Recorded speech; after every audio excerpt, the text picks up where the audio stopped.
Parliament में opposition की हंगामा राय के दौरान सेंट्रल यूनिवर्सिटीज तरमीमी बिल 2022 को मिली मंजूरी। लोकसभा में तवानाई तहफ़्फ़ुज़ बिल 2022 और राज्यसभा में एंटी डोपिंग बिल बहस के लिए किया गया पेश।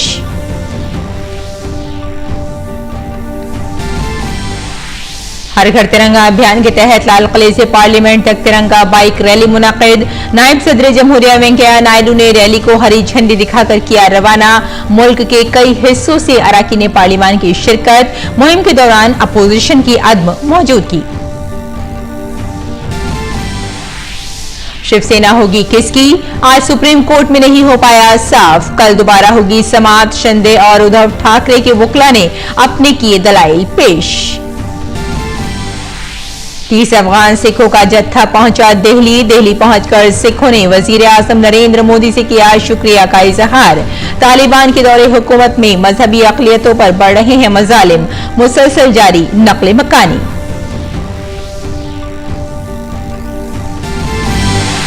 अमरीकी अवामी नुमाइंदगान के स्पीकर नैन्सी पेलोसी ताइवान के बाद जनूबी कोरिया पहुंची।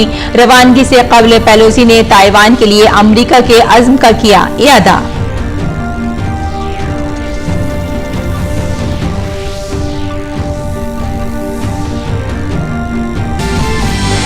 दौलत मुश्तरका खेल 2022 के छठे दिन भारतीय खिलाड़ी ने वेट लिफ्टिंग में किया ताकत का मुजाहरा।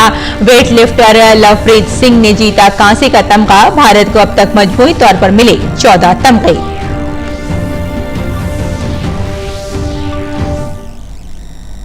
आदाब नाज़रीन, खबरनामे में आपका इस्तकबाल है। मैं हूं आपके साथ रेशमा फारूकी। आइए तफसील से अब खबरों पर नजर डाल लेते हैं। अपोजिशन का हंगामा आज भी लोकसभा की कार्रवाई के दौरान जारी रहा। वक्फाई सवाल में भी अपोजिशन का ईडी के गलत इस्तेमाल करने के इल्जाम के सिलसिले में हंगामा होता रहा। लोकसभा स्पीकर ओम बिरला ने अपोजिशन के शोर शराबे और हंगामे के चलते ऐवान की कार्रवाई दोपहर 12 बजे तक के लिए मुलतवी कर दी।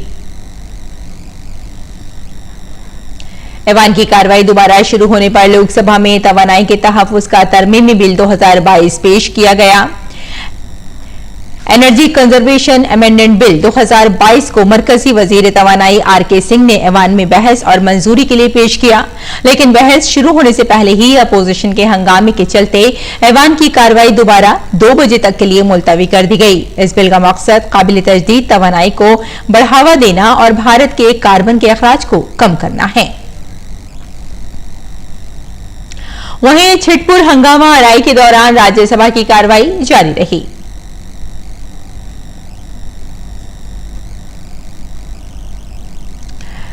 और सड़क ट्रांसपोर्ट और कौमी शाहराहों के मरकजी वजीर नितिन गडकरी ने राज्यसभा में एक सवाल के जवाब में कहा कि मुल्क में आइंदा 3 बरस में 26 ग्रीन हाईवे बनकर तैयार हो जाएंगे। उन्होंने कहा कि सड़क बनाने के लिए मुल्क में पैसे की कोई कमी नहीं है और हुकूमत ने हर पार्टी की तजवीज को हरी झंडी दे दी है। हिंदुस्तान में आने वाले 3 साल के अंदर 2024 समाप्त होने के पहले मैं 26 ग्रीन एक्सप्रेस हाईवे बना रहा हूं। दिल्ली से देहरादून 2 घंटे में, दिल्ली से हरिद्वार 2 घंटे में, दिल्ली से जयपुर 2 घंटे में, दिल्ली से चंडीगढ़ 2.5 घंटे में, दिल्ली से अमृतसर 4 घंटे में, दिल्ली से कटरा 6 घंटे में, दिल्ली से श्रीनगर 8 घंटे में, दिल्ली से मुंबई 12 घंटे में और चेन्नई से बेंगलोर 2 घंटे में, लखनऊ से कानपुर 35 मिनट में और मेरठ में ऑलरेडी हो गया है। मेरठ से दिल्ली 4.5 घंटे लगते थे, अब 40 मिनट में आ रहे हैं। प्लीज मैडम बैठ करके वो भी चल रहा है वाराणसी से कलकत्ता का।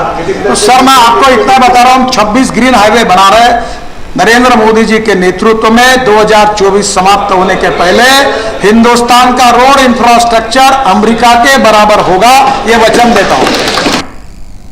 और नायब सदर जमहूरिया वेंकैया नायडू ने लाल किले से विजय चौक तक हर घर तिरंगा बाइक रैली को झंडी दिखाकर रवाना किया। इस दौरान उनके साथ सकाफत और सियाहत के मरकजी वजीर जी किशन रेड्डी भी मौजूद रहे।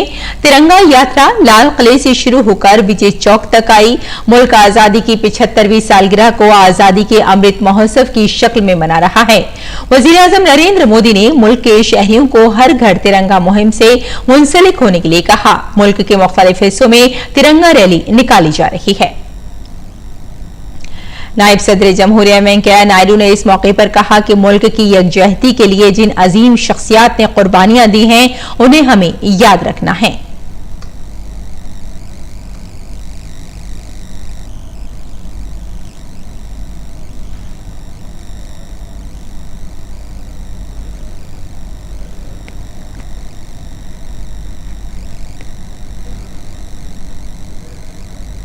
आजादी का अमृत महोत्सव सचमुच में ये अगस्त 15 को समाप्त होगा, इसलिए this precious moments must remind us of countless sacrifice.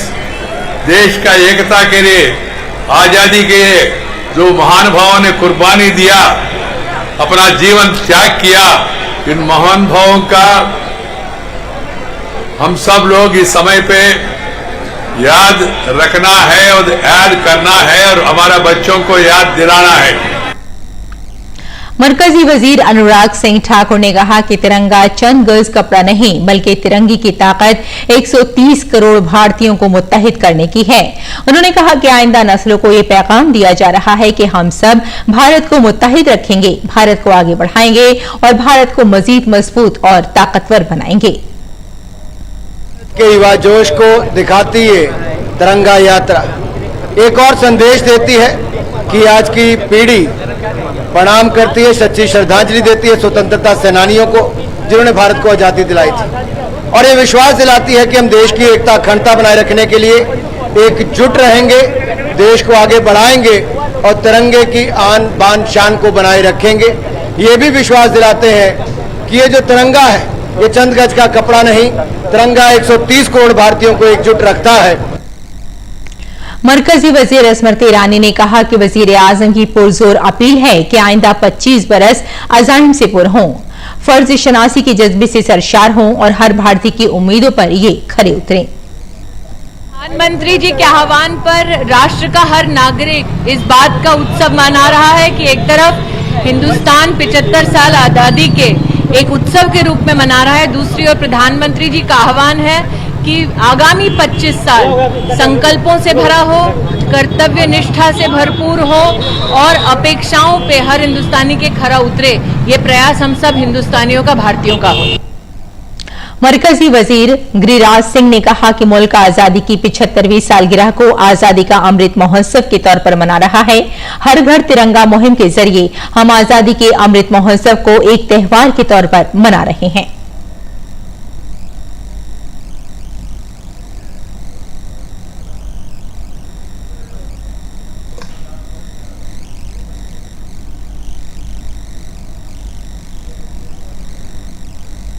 आजादी के 75 वर्ष हो गए, अमृत महोत्सव के रूप में नरेंद्र मोदी मना रहे हैं। हम देश को अपने पूर्वजों के त्याग, तपस्या और बलिदान, जिनके कुर्बानी से देश आजाद हुआ, उनको याद कर रहे हैं और इस अवसर पर हर घर झंडा, हर हाथ झंडा लेकर के आजादी के अमृत महोत्सव को उत्सव के रूप में हम मना रहे हैं।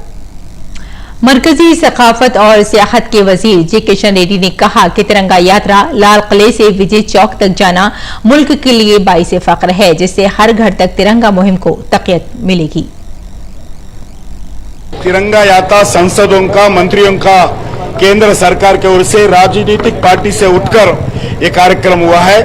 बहुत बढ़िया कार्यक्रम हुआ है। हिस्टोरिक रेड फोर्ट से लेके वो विजय चौक तक जाना देश के लिए एक गौरव का विषय है।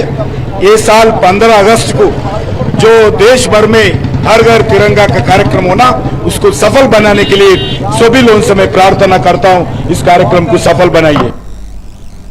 तिरंगा यात्रा पर मरकजी वजीर प्रहलाद जोशी ने कहा कि हमने अपोजिशन को भी तिरंगा यात्रा की दावत दी थी, लेकिन मुहिम में अपोजिशन की अदम मौजूदगी रही। हम सबको लिखा था और बात भी हुआ था। माननीय हमारा अर्जुन राम मेघवाल जी सबसे स्वयं, क्योंकि उनके पास कल्चर मंत्रालय भी है, पार्लियामेंट अफेयर्स भी है, इसके कारण सबसे उनका बातचीत हुआ था। फिर भी नहीं आते हैं तो क्या करें, हम तो ज़्यादा इसमें, क्योंकि हम I do not want to make politics out of it, तो इसलिए मैं ज़्यादा कहना नहीं चाहता हूँ। उनके जो विवेचना है, विवेचना के ऊपर मैं छोड़ना चाहता हूँ। अगर हमने इसलिए मंच के ऊपर भी माननीय उपराष्ट्रपति को बुलाया था। उपराष्ट्रपति तो नॉन पॉलिटिकल है, तो सिर्फ उपराष्ट्रपति से हमने फ्लैग ऑफ की व्यवस्था की थी।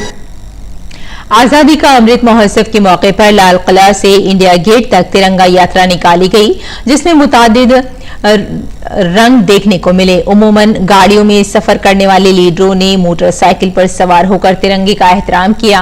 इसके अलावा बड़ी तादाद में खवातीन मेंबरान पार्लियामेंट और वुज़रा ने बाइक खुद से चलाई और तिरंगा लहराया। इस दौरान डीडी न्यूज नुमाइंदे राजेश राज ने कई वुज़रा और मेंबरान पार्लियामेंट से बाइक रैली के दौरान खास बातचीत की।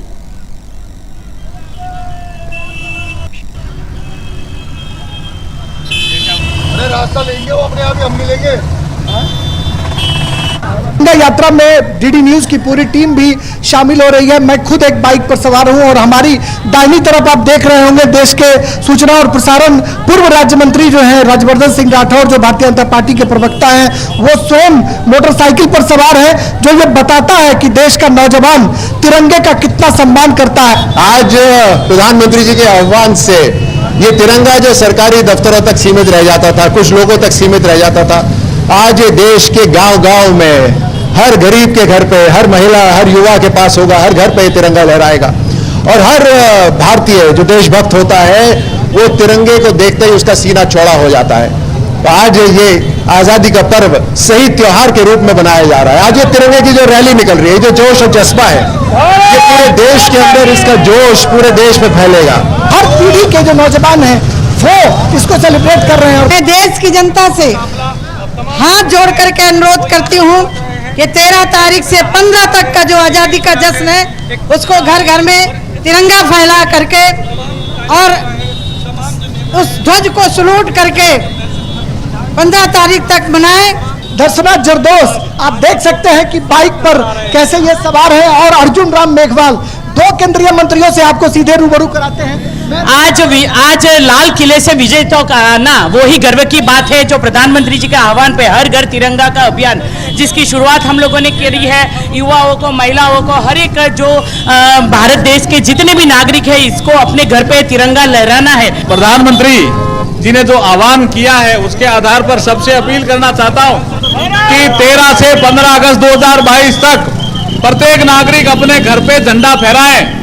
भारत के 125 करोड़ लोगों का ये मानसिकता है कि ये देश के तिरंगे के लिए जिएंगे, इसके लिए मरेंगे और दुनिया को संदेश देने के लिए हम लोग आए। आजादी का जश्न आजादी के दीवाने ही मनाते हैं। यह तिरंगा यात्रा में साफ तौर पर देखने को मिली जब सांसदों और मंत्रियों ने तिरंगे का अलख जगाकर आने वाली पीढ़ियों के लिए नजीर पेश की। कैमरामैन मोहित जोशी और अपने सहयोगी उर्मिलेश के साथ Rajesh Raj, DD news, India gate, नई दिल्ली।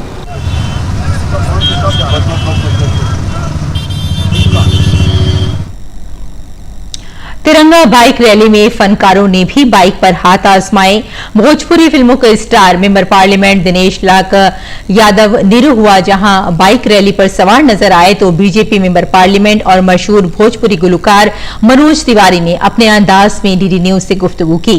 हमारे नुमाइंदे राजेश राज ने मनोज तिवारी से बाइक पर सवार होकर खास बातचीत की और मनोज ने जब हुब्बुल वतनी के नगमे गुनगुनाए तो प्रोग्राम में चार चांद लग गए।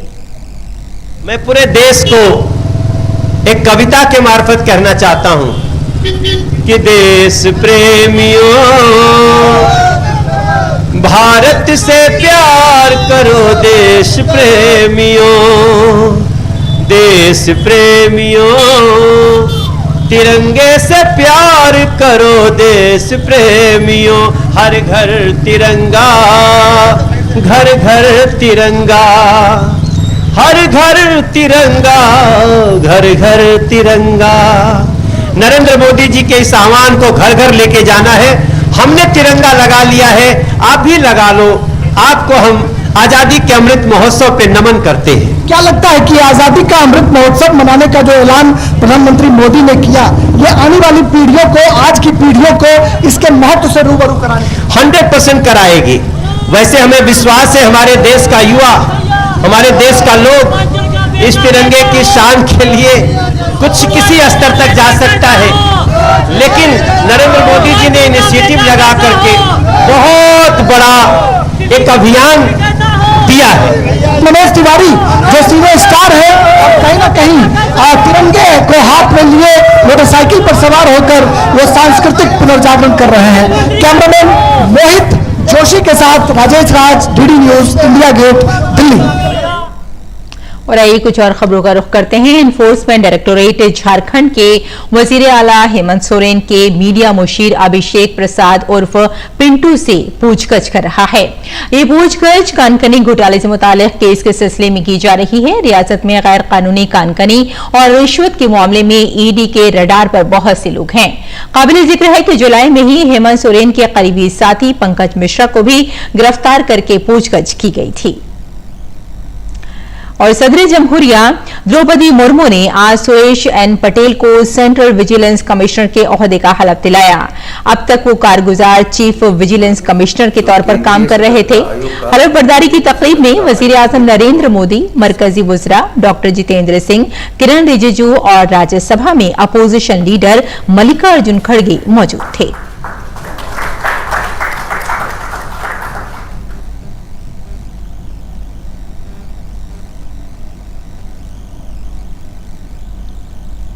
एनफोर्समेंट डायरेक्टोरेट ने येस बैंक DHFL धोखाधड़ी मामले में PMLA एक्ट 2002 के तहत कार्रवाई करते हुए संजय जावड़िया को के 251 करोड़ रुपए और अविनाश भोसले के 164 करोड़ रुपए की असासों को जब्त कर लिया है।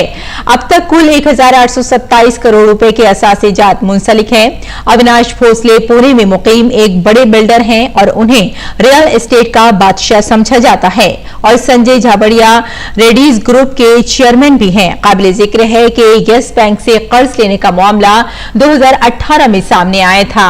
झाबड़िया उस वक्त जेल में हैं और भोसले पर इल्जाम है कि उनकी मदद से दीवान हाउसिंग फाइनेंस लिमिटेड को येस बैंक से तकरीबन 4,733 करोड़ रुपए का कर्ज लिया, जबकि अविनाश ने 365 करोड़ रुपए ब्रोकरेज के तौर पर लिए थे। इसके साथ ही येस बैंक के उस वक्त के सरबराह राणा कपूर ने इस वक्त कवानीन को जहन में रखते हुए कर्ज दिया था। कर्ज फर्म में रेडीज ग्रुप भी शामिल है, इसलिए संजय झाबड़िया से भी पूछताछ की जा रही है। इस मामले में सीबीआई की तहकीकात भी जारी है।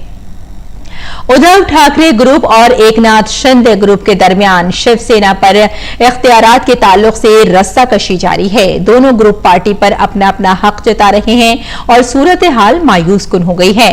पूरा मामला अब सुप्रीम कोर्ट के दरवाजे पर आ पहुंचा है और आज इस मसले पर सुप्रीम कोर्ट में समाअत जारी है। समाअत इस बात की कि आखिर शिवसेना का असल वारिस कौन है, उद्धव ग्रुप या शिंदे ग्रुप। उद्धव ग्रुप की नुमाइंदगी सीनियर वकील कपिल सिब्बल कर रहे हैं और एकनाथ शिंदे ग्रुप के हरीश साल्वे दलील पेश कर रहे हैं। आंध्र प्रदेश के अनाकापल्ले जिले के अच्युतापुरम के ब्रेंडकस इलाके में वाकई कंपनी के प्लांट में जहरीली गैस के अखराज से अब तक 121 अफराद बीमार हो चुके हैं। बीमार अफराद में प्लांट में काम करने वाली खवातीन की तादाद ज्यादा है। कुछ खवातीन मुलाजमीन को इलाज के लिए मुकामी अस्पताल ले जाया गया। सनत के वजीर गौडीवाड़ा अमरनाथ ने अस्पताल में अन्नाकापल्ले गैस के अखराज के वाकये में मुतासिरा मजदूरों से मुलाकात की। मीटिंग के बाद उन्होंने कहा कि इस वाकये की आला सतह की इंक्वायरी का हुक्म दिया गया है और मजीद तहकीकात के लिए नमूने को ICMR को भेज दिया गया है। भारतीय बहरिया की दस्ते ने केरल के त्रिशूर में समुद्र में फंसे 4 माहीगीरों को बचा लिया है। बहरिया ने पैगाम मिलने पर फौरी तौर पर कार्रवाई करते हुए कश्ती का पता लगाया। कश्ती में सवार तमाम लोगों को बाहिफाजत निकाल लिया गया है। और बहुजन समाज पार्टी ने नायब सदर के ओहदे के इंतखाब के लिए एनडीए की हिमायत का ऐलान किया है। बीएसपी सुप्रीमो मायावती ने एनडीए उम्मीदवार जगदीप धनखड़ की हिमायत करने का फैसला किया है। मायावती ने ट्वीट करके इसकी जानकारी दी है। गौरतलब है कि इससे कबल बीएसपी ने सदारती इंतखाब के लिए एनडीए की उम्मीदवार द्रौपदी मुर्मू को भी हिमायत दी थी। मायावती ने अपने ट्वीट में कहा कि बीएसपी ने वसीतर अवामी मफादात और नायब सदर के ओहदे का इंतखाब में अपनी तहरीक को मद्देनजर रखते हुए श्री जगदीप धनखड़ को हिमायत देने का फैसला किया। माली साल 2022-23 के लिए रिजर्व बैंक ऑफ इंडिया की मॉनेटरी पॉलिसी कमेटी की मीटिंग आज से शुरू हो रही है। ये मीटिंग इस हफ्ते के आखिरी कारोबारी दिन 5 अगस्त तक जारी रहेगी। मीटिंग के बाद आरबीआई जुमे को ही अपनी मॉनेटरी पॉलिसी का ऐलान करेगी। रेपो रेट के हवाले से फैसला एक बार फिर मॉनेटरी पॉलिसी कमेटी के इजलास में किया जा सकता है। इंतखाबात में मुफ्त सहूलतों का वादा करने वाली सियासी जमातों की मंजूरी मनसूख करने के मुतालबे पर सुप्रीम कोर्ट में आज समाअत हुई। मरकजी हुकूमत ने अर्जी की हिमायत की है। सॉलिसिटर जनरल तुषार मेहता ने कहा कि ऐसे ऐलानात का वोटर पर गलत असर पड़ता है। उन्होंने ये भी कहा कि ये मईशत के लिए खतरा है और साथ ही उन्होंने ये भी बताया कि दूसरी जानिब दरख्वास्त गुजार की जानिब से वकील विकास सिंह ने कहा कि बेहतर हो कि आरबीआई इसे देखे। अदालत ने कहा कि ये संजीदा मामला है, बेहतर होगा कि हुक्मरान जमात, अपोजिशन जमात समेत आरबीआई मिलकर इस पर गौर खौज करें और इंतखाबी कमीशन को एक रिपोर्ट भी सौंपे। सुप्रीम कोर्ट ने कहा कि नीति आयोग, लॉ कमीशन, सभी सियासी जमातें आपस में इस पर गौर करके मशवरे के साथ इंतखाबी कमीशन को अपनी तजावीज दें। वहीं इस मामले में आइंदा समाअत जुमेरात को होगी। और आज स्टॉक मार्केट का आगाज जबरदस्त तेजी के साथ हुआ। आज बीएसई सेंसेक्स तकरीबन 107 आशारिया बढ़कर 58,244 पॉइंट्स की सतह पर खुला। दूसरी तरफ एनएसई का निफ्टी 25 पॉइंट की गिरावट के साथ 17,371 पॉइंट्स की सतह पर खुला। बुध को बैनुल-अक़वामी मार्केट से मिले जुले इशारे मिले। चीन और अमेरिका के दरमियान कशीदगी के दरमियान अमेरिकी बाजारों में मामूली कमजोरी रही। डाउ जोन्स दिन की कम तरीन सतह पर 400 पॉइंट्स गिरकर बंद हो गया। बुध को मार्केट के इब्तिदाई कारोबार में मेटल सेक्टर के स्टॉक्स मजबूत नजर आ रहे हैं, ताहम बाद में इंडेक्स में कमी देखी गई। रुपया डॉलर के मुकाबले में मजबूत खुला, बाद में इसमें 27 पैसे की कमी हुई और इसे 78.80 की सतह पर ट्रेड करते हुए देखा गया। काबिल जिक्र है कि ब्रेनेट खाम तेल की कीमत $100 फी बैरल के करीब है।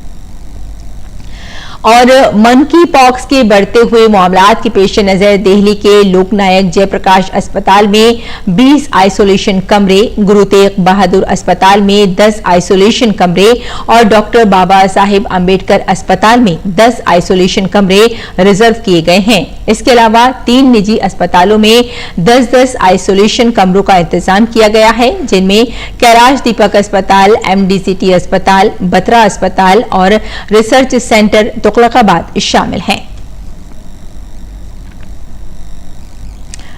वजीर आजम नरेंद्र मोदी ने भारतीय बैडमिंटन टीम को मुबारकबाद दी है। वजीर आजम ने अपने ट्वीट पैगाम में लिखा, बर्मिंघम दौलत मुश्तरका खेलों में चांदी का तमगा जीतने वाले किदाम्बी श्रीकांत, सात्विक साईराज, समित रेड्डी और लक्ष्य सेन, चिराग शेट्टी, त्रिशा जॉली, आकृषि कश्यप, अश्वनी पुनप्पा और गायत्री गोपी और साथ में पीवी सिंधु की भारतीय बैडमिंटन टीम को मुबारकबाद। उनकी कामयाबी पर फख्र है।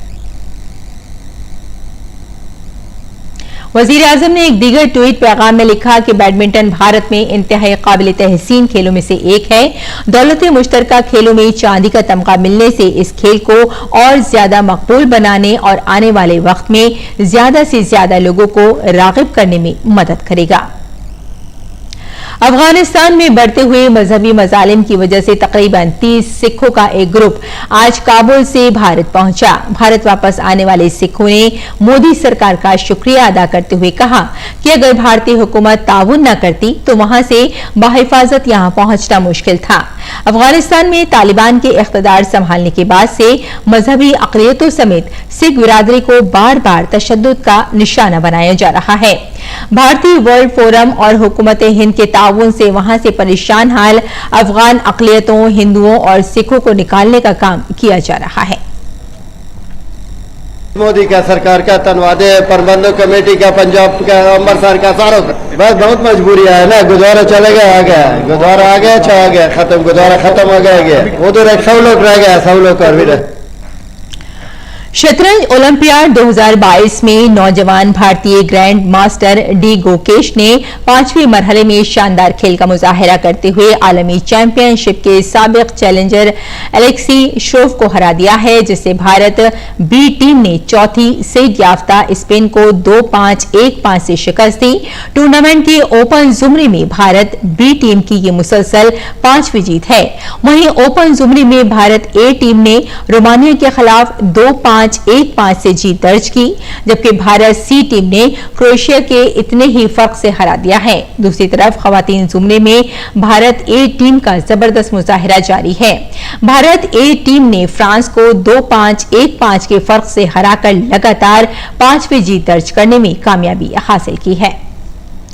वेस्टइंडीज के साथ खेले जा रहे 5 मैचों की T20 सीरीज के तीसरे मैच में भारत ने शानदार जीत हासिल की है। कल खेले गए मुकाबले में भारतीय टीम ने वेस्टइंडीज को 7 विकेट से शिकस्त दी। टॉस हारकर पहले बल्लेबाजी करते हुए वेस्टइंडीज ने 20 ओवर में 5 विकेट पर 164 रन बनाए और साथ ही मेयर्स ने सबसे ज्यादा 73 रन की इनिंग्स खेली। जवाब में भारत के सूर्या कुमार के 76 रन की बदौलत 19 ओवर में 3 विकेट के नुकसान पर हदफ हासिल कर लिया। इस जीत के साथ भारत ने 5 मैचों की T20 सीरीज में 2-1 की सबकत हासिल कर ली है। तो नाज़रीन, खबरनामे में फिलहाल इतना ही। इजाजत दें। आदाब।